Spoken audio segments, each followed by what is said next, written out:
more and more of them on the road. Some of these things you can barely see over the hood. If there was a kid standing in front of you, you wouldn't know.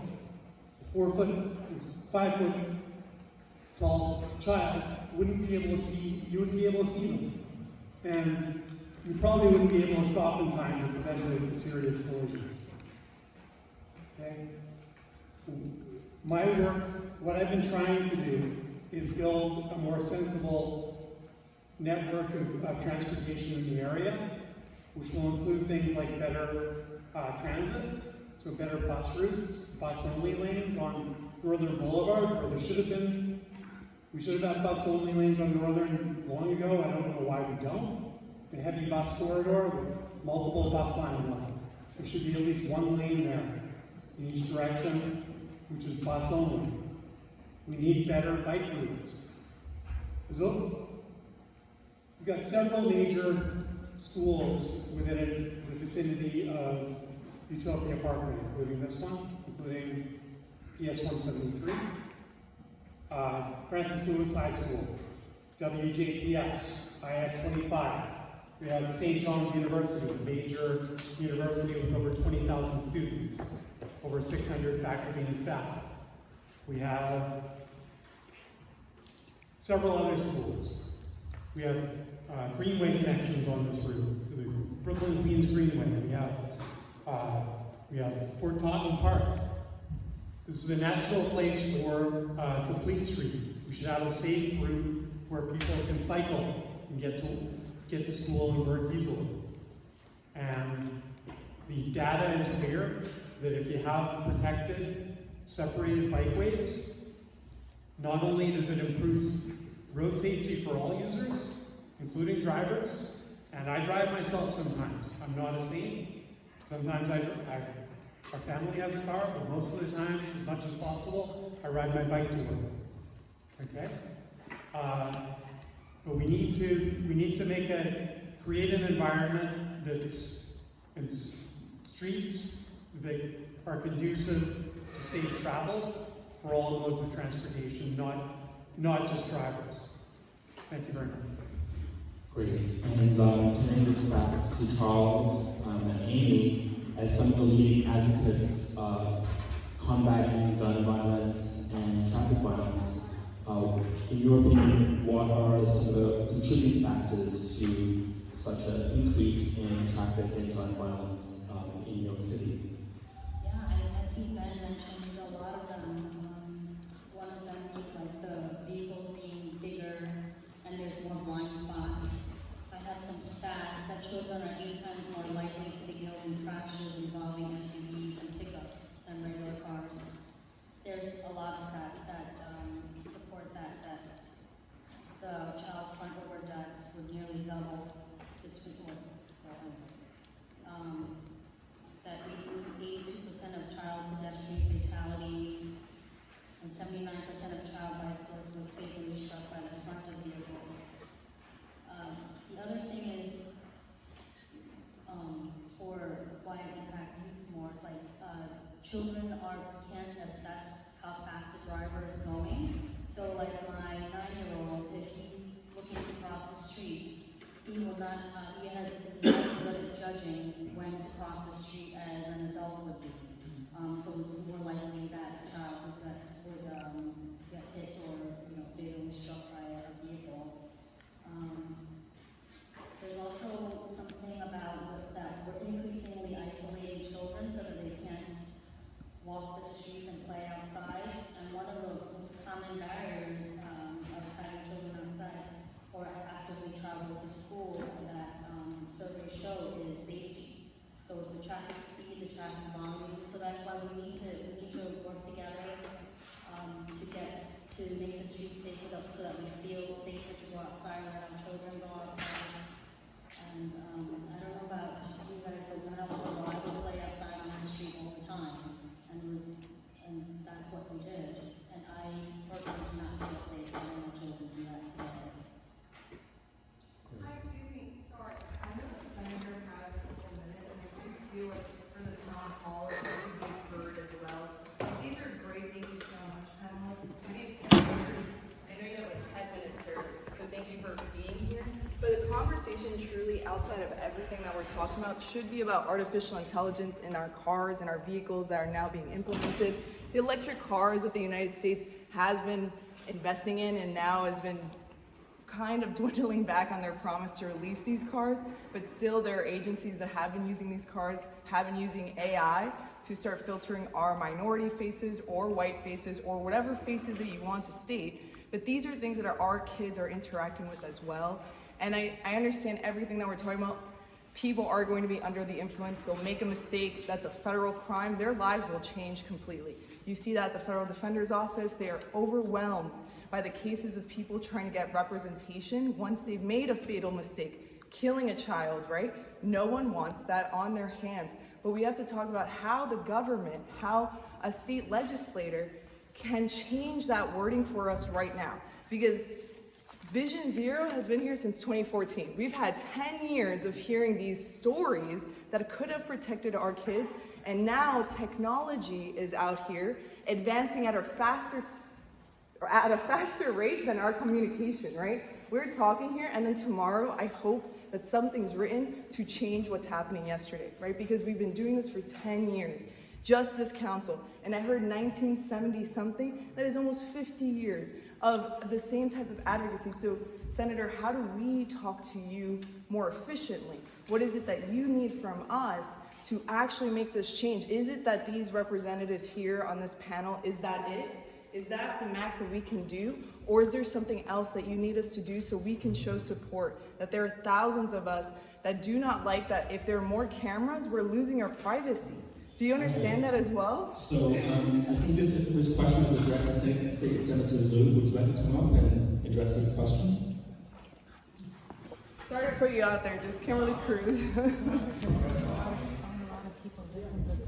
Yeah, and gun violence, everything. And I guess there's a question towards the end, what can you do?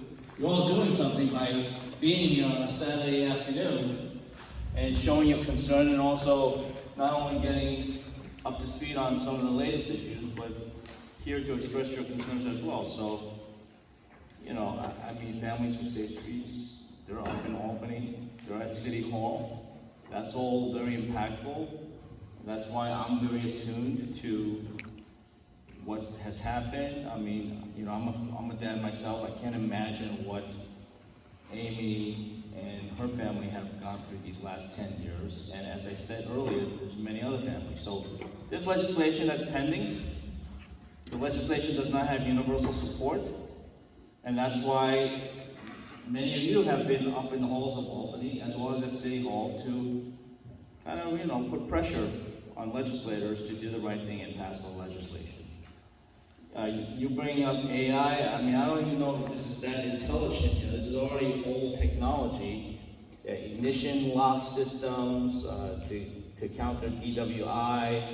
I guess there's going to be more and more devices. So to the extent that we can have more devices that save lives, well, you know, I certainly will support legislation to require the installation of some of these safety features.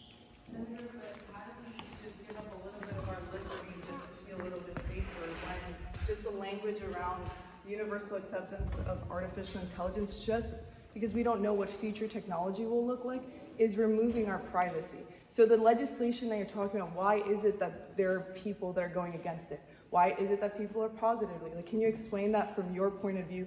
What are the true cons of having artificial intelligence? I can give you a couple, but I want to hear what people are saying that why this bill isn't being passed. So I would love to hear that from your side. You know, honestly, I'm not clear on exactly what you're asking. So if you're asking whether a certain bill has not been passed, show me the bill and I'll take a look at it. I probably would be inclined to support it. But even some of these bills, you know, we're trying to actually increase the number of red light cameras. And Commissioner Rodriguez and I will be in Albany on Monday, having a press conference announcement to announce a campaign to pass that and other pieces of legislation. Why is there even a necessity to have this kind of campaign? Because unfortunately, there are still lots of people who don't believe that there should be red light cameras.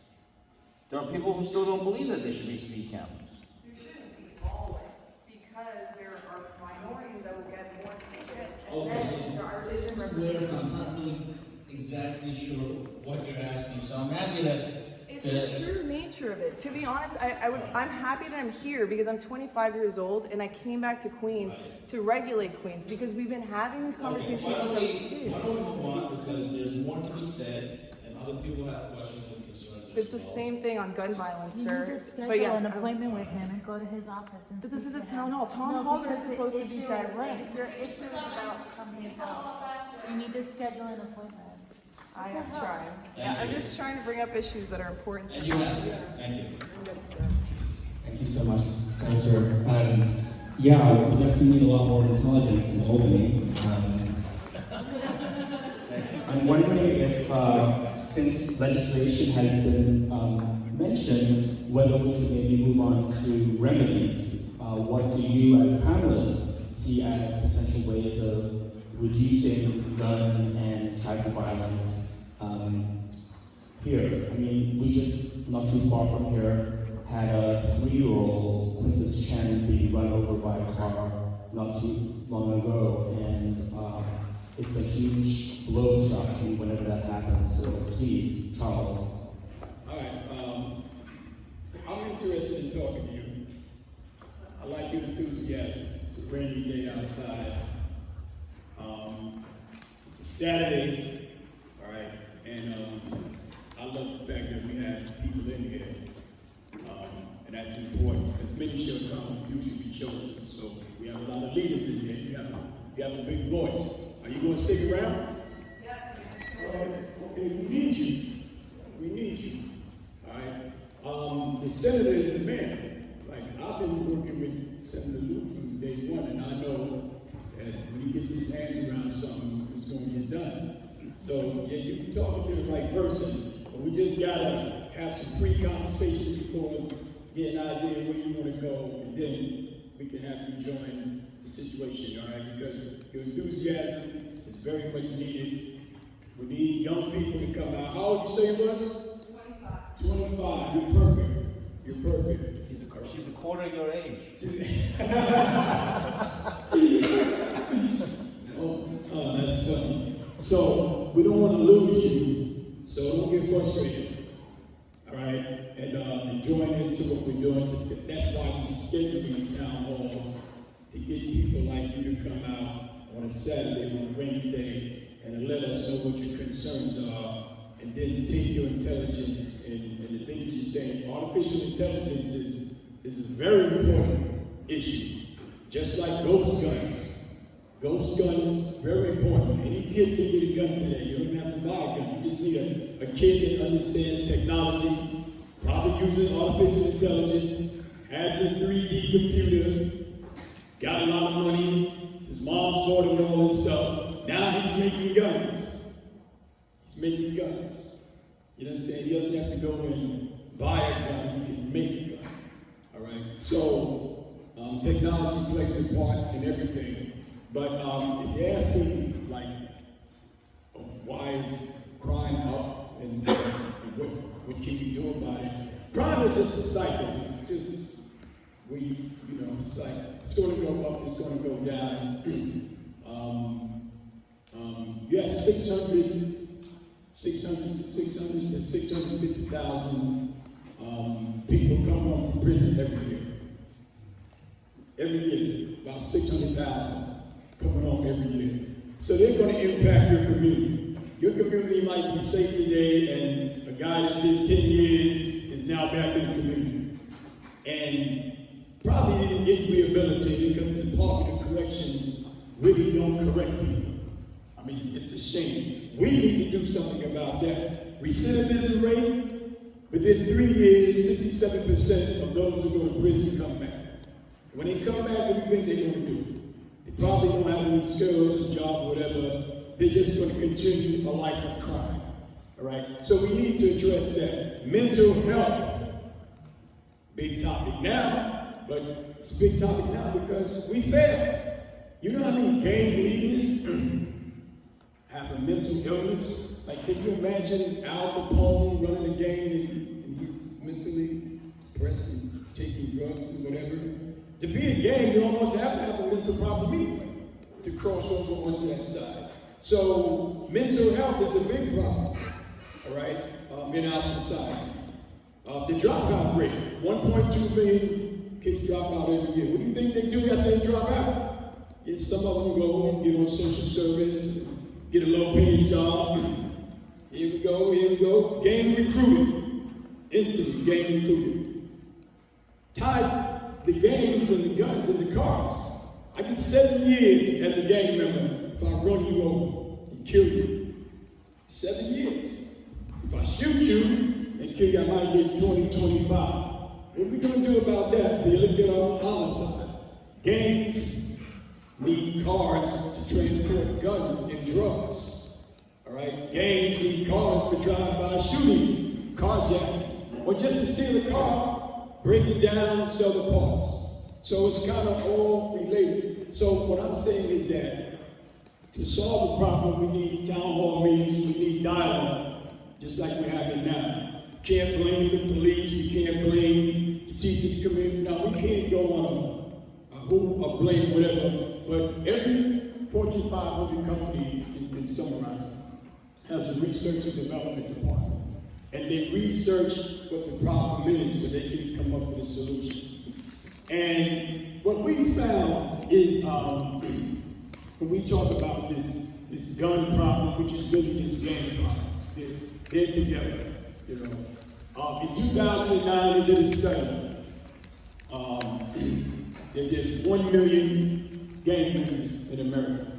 And that's 33,000 gangs, 1 million members. 2011, the FBI did another study. And it increased from 1 million to 1.4 million. That's 40% increase. So, you know, it's about 200,000 gang members a year.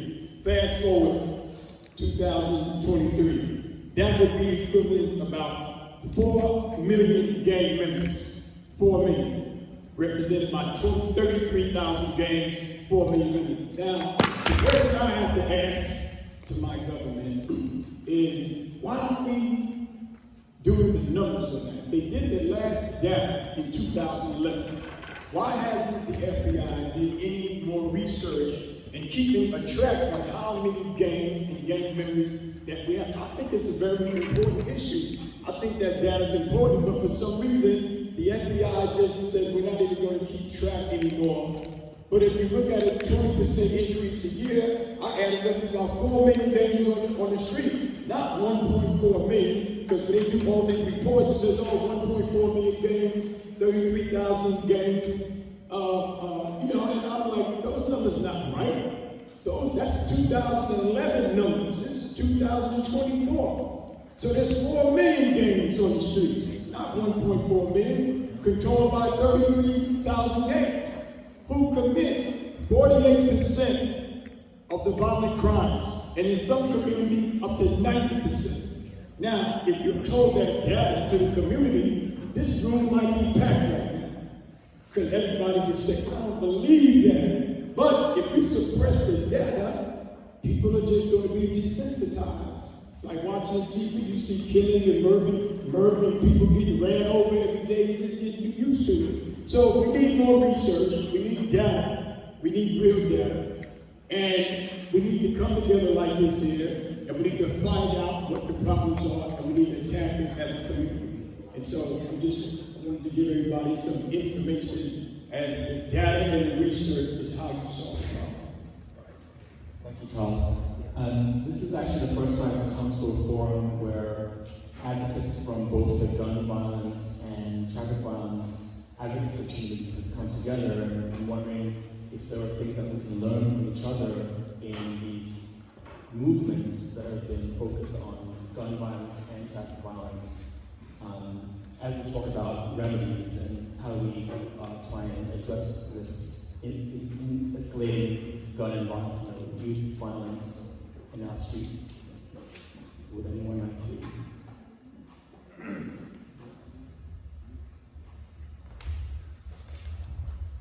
mean, there's no doubt that good laws that are well enforced can be effective. Good laws that are well enforced can be effective. That's a lesson that we learned in traffic safety. It's a lesson you learn in crime prevention as well. Visible police enforcement of traffic laws can also suppress street crime because we see police out there. Chief mentioned earlier that it's about visibility, and so what you can do as a community is demand that service. Police across America will really respond to demands for service, calls for service. I imagine there's a lot of calls for service because of burglaries and crime in the streets, probably very few for traffic enforcement. And we can address that in a moment, but that's what you can do, is demand that. Demand that your representatives support these two bills.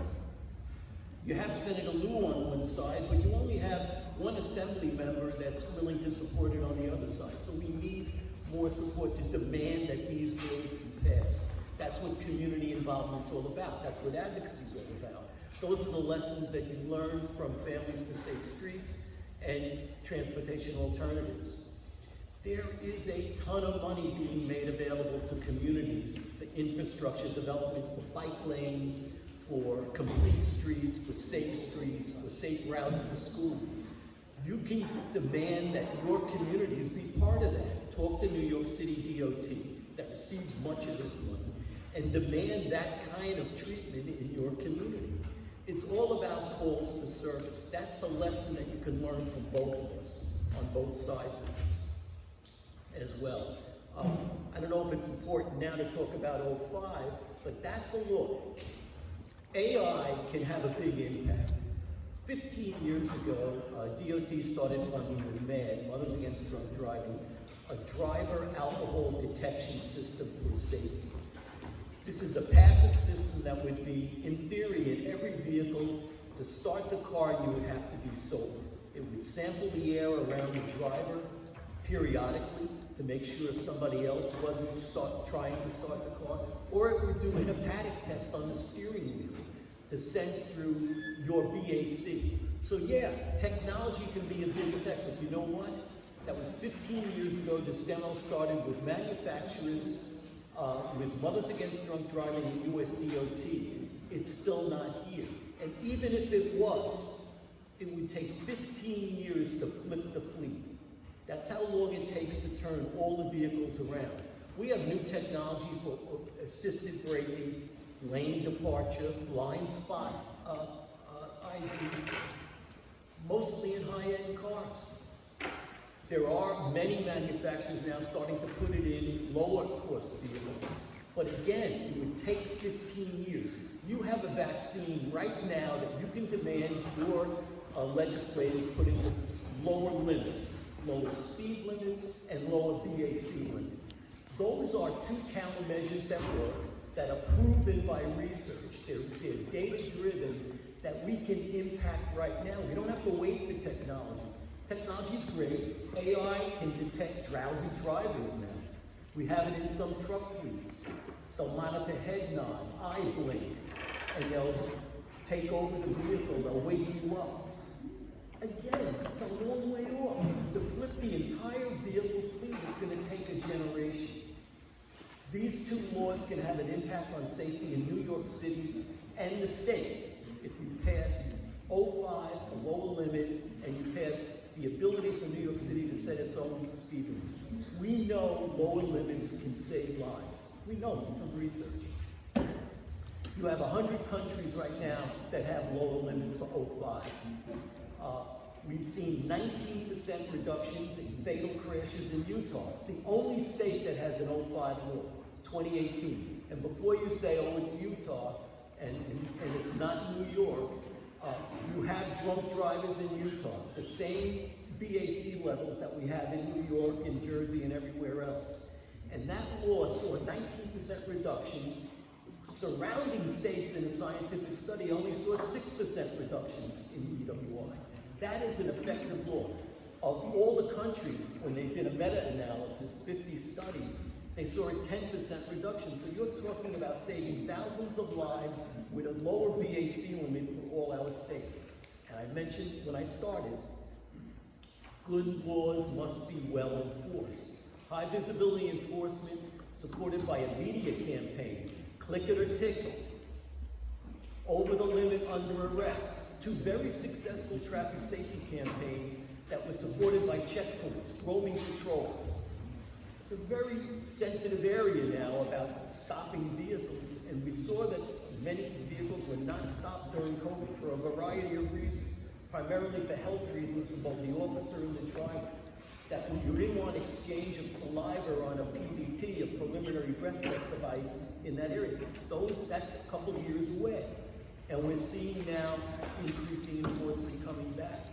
But that's what you can do. You're asking what you can do. You got Senator Lou, you need somebody else. You need your other representatives. AI is fine. Good technology, lane departure. It's still gonna take too long to get it in the whole fleet. It's coming. We can wake people up now with AI. In fact, the two technologies I described earlier about the hepatic sensors to sense BAC levels before you start the car, or a breath sample around the driver that is periodically sampled during the drive. Now the ignition isn't cut off, but the engine slows down, the lights flash, warning everybody else around it you have a drunk driving. But that technology is being surpassed, as our 25-year-old speaker pointed out, by AI that is rapidly happening. We now can have an AI system in a vehicle that'll sense distracted drivers, will sense a drunk driver through these video monitoring of head nod and eye blink. Don't wait. Pass these two laws now. Thank you so much. I know you guys are dying to ask questions, but I wanted to ask Captain Zhang before I know you get going. There's a new pending legislation I believe was referred to earlier, Sammy's Law, which would allow New York City to lower speed limits. Would that be something that would be helpful to the NYPD?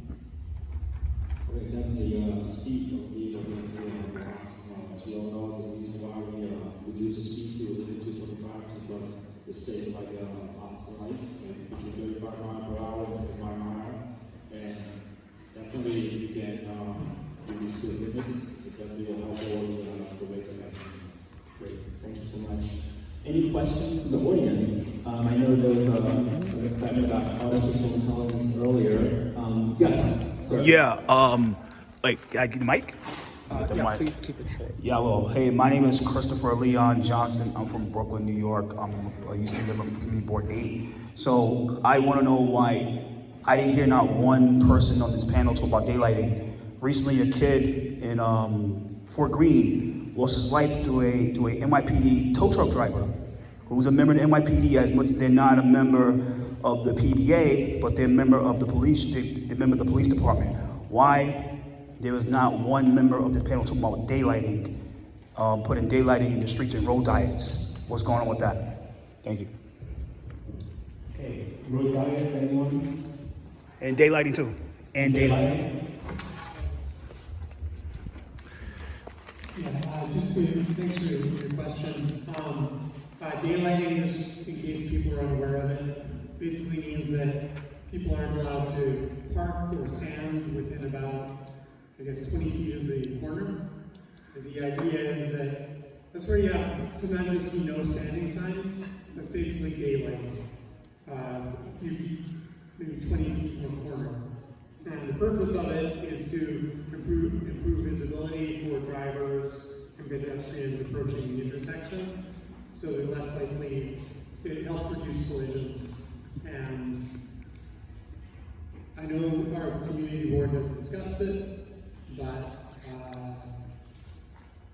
that's something I would certainly support personally, and I would vote in favor of as a CP member. And I hope more of us take it up. I hope it's not only implemented, but also enforced around the city, because it could, with measures like Sammy's Law, could help have a measurable impact. Would road diets also include bike lanes? Road diets? They could potentially. I mean, one of the problems we've had, something that's come up with at CD11, and I know with DOT plans, is that road width in New York City is somewhat wider than other cities. So, for example, I believe the requirement is at least 9 feet for, even for a side street, for a travel lane, and that's without parking. It's counterintuitive. There's evidence that actually the narrowing of a road visually naturally discourages people from speeding. That actually, you might think the opposite, that really wide, straight roads are more dangerous because drivers feel more comfortable putting their pedal in the metal and opening it up. So, yes, I think road diets are a great idea, especially on roads like Utopia, where it's clear there are a lot of crashes and others. And I think I'd love to see New York City DOT adopt different standards to allow for narrower car lanes, which would open up more possibilities for bike lanes that didn't require removal of parking, because that's been a major controversy here in CDL. Yeah. I know we're actually in CDA, but. Okay, yes. Hi, I've been a long time pedestrian advocate, and I understand that this forum is about passing two laws in Albany that really need to get passed. But also being a low-income person in a low-income neighborhood, this really resonates as a topic to bring the two things together. And in my neighborhood, I always cared about bike and pedestrian advocacy, but now I'm seeing a lot of like the rise in car crashes. And sadly, my neighborhood has lost 20-somethings to traffic violence where the driver has gotten in a crash and killed people. Now, very similar to gun violence, the aha moment here was people are killing their friends and their loved ones. And we had 2 cousins get killed in the same car. We had best friends get killed in the same crash on LIE, like showing off. It was a horrific crash in the Bronx where the guy killed his girlfriend. It happened in the Rockaways too, that there's this traffic violence, which is so similar to gun violence. And there seems to be this misunderstanding that, like, in low-income communities, there's like a thrill-seeking culture that is like, oh, that's outside of the regular culture. That's outside of the laws in Albany. And there has to be a way to do more of what you guys are doing with gun violence, of getting the community involved in a level that a buy-in like this affects us every day. Because when I started in Safe Streets Advocacy, it was because 3 kids were killed in our neighborhood in a short period of time. And the whole neighborhood, that resonated with them. Everybody had kids and everybody wanted their kids to be safe. But in communities where gun violence is a bigger plague, and mine is a lot of night living and a lot of gang activity in Elmhurst, Front, Jackson Heights, there's living with a lot of violence. I'm so appalled by the fact that people think like, oh, poor communities, they don't need this, they don't care about this, they don't need to understand the laws. So, I love the technology approaches, but I also think that this is very important because although it seems unbalanced right now with gun violence and traffic violence, they do come together a lot of ways. And those topics of equity spoken by people in those communities is very powerful. So this gives you guys an opportunity to do that and do more of that. I really appreciate it. That's a great point. The fact that both gun violence and traffic violence are indicators of communities that are often marginalized. So, for example, I live in Flushing, District 20, which is the council district there, has the highest traffic fatality rate in the entire city. And I don't think it's a coincidence that it's a predominantly people of color, working class, Asian majority district. And so I'm wondering if any of the panels here could talk about the intersection of race and class with gun violence and traffic violence. I just wanted to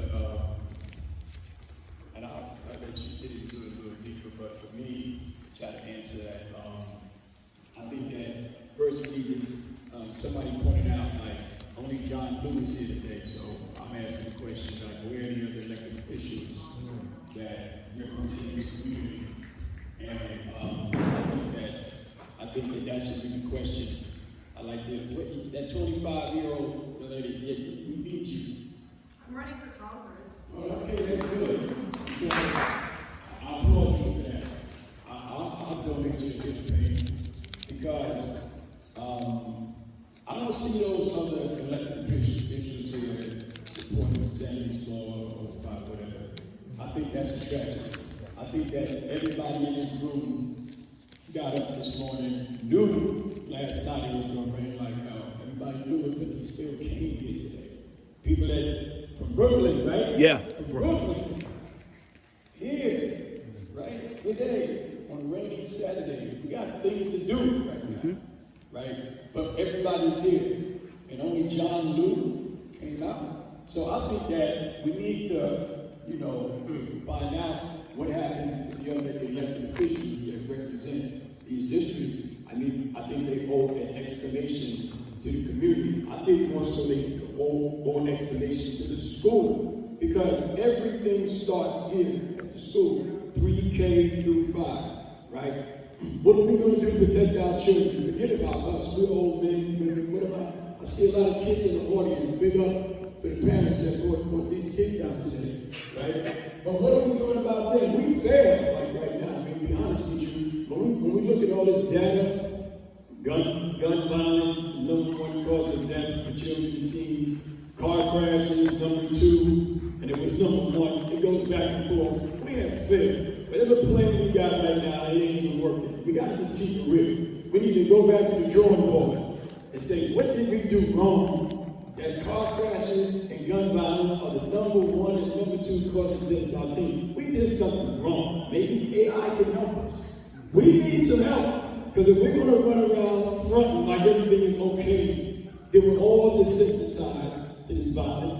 We need to get back to the planning board, and we need to find out what did we do wrong. Maybe we need more bumps in the road. Maybe we need more police. Maybe we need to double the force. I don't have a silver bullet. I just know that whatever we're doing, it ain't working. That's all I do know. And if it ain't working, you gotta be man enough or woman enough to admit it, look in the mirror, and to say, look, let's get around the round table, let's do some more research, let's find out how we can fix this problem, because it is a shame that if we're gonna let gun violence and car crashes take our teens and children out like that, and we don't do anything about it. Some of us are grandparents in here are gonna be, and what are we doing? We just sit around complaining and crying and moaning, which is important. Squeaky wheel gets the most attention, but we need solutions, real solutions. And I think it starts with getting those elected officials that are not here to the table, and then networking together, not in a finger point stance, but also let everybody come out this year. Let's work with the police, the community board. Let's work with the PTA, the teachers. Let's work with the parents. We all need to sit around the table. Even bring the gangs in. Bring the gangs in. Let's sit down and talk to them. Like, what can we do to help you out? But if we don't have this dialogue, then this is just going to be revolving door. So that's what I'm at. Can I just pick? Yeah, last word. So I want to bring up Sammy's law again, which basically lets New York City have control of our speed limit, right? Because someone in Buffalo should not control the speed limit in New York City. And we can make it slower around schools and like dangerous intersections and near senior centers. And yes, we need to, there's a lot of things we can do, and one of the things we can do right now is that we have a petition to our local elected officials. So Senator John Lew was here, but very ostensibly, the assembly member's not here, the council member's not here, and there's a letter that you can sign right now, and you will deliver it to the local assembly member, the local council member, because they, believe me, they know we're here, because we had contacted them, and we had invited them to be here, and they are the ones that need to be here, and I thought everybody was here on a rainy Saturday, but they need to be here, and we're gonna make sure that they know that we're here.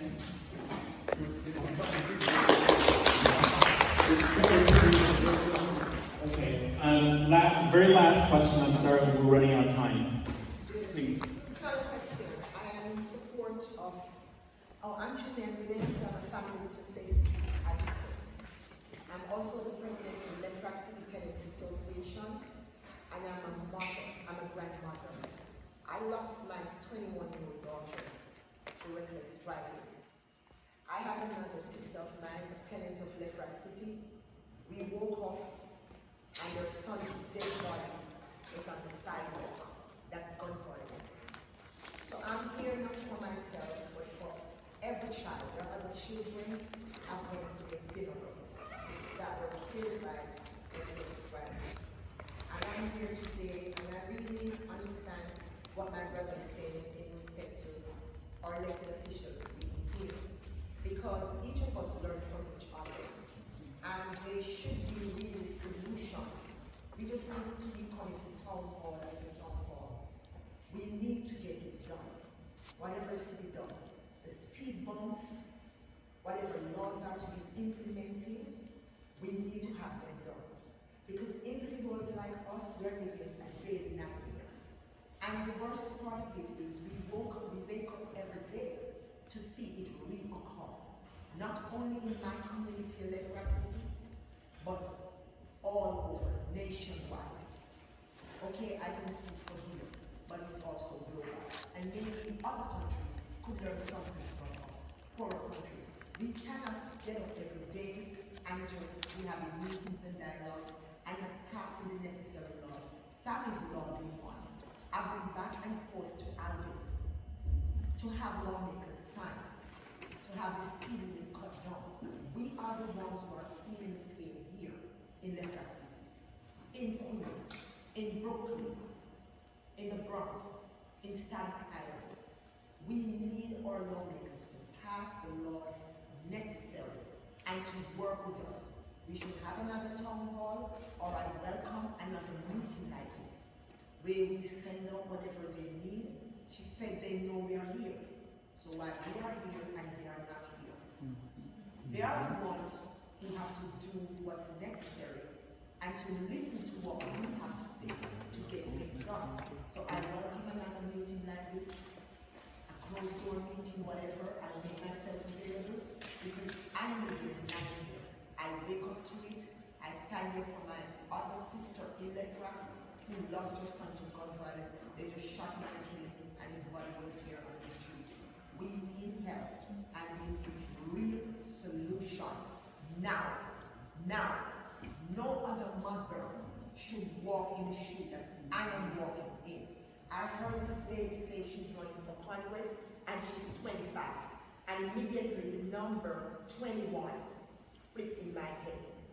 What would be my daughter's role in society today had she been killed standing on the sidewalk 1 block from where she resided? We need real solutions, and we need to have this room packed up with the people who are elected to get the job done. Thank you.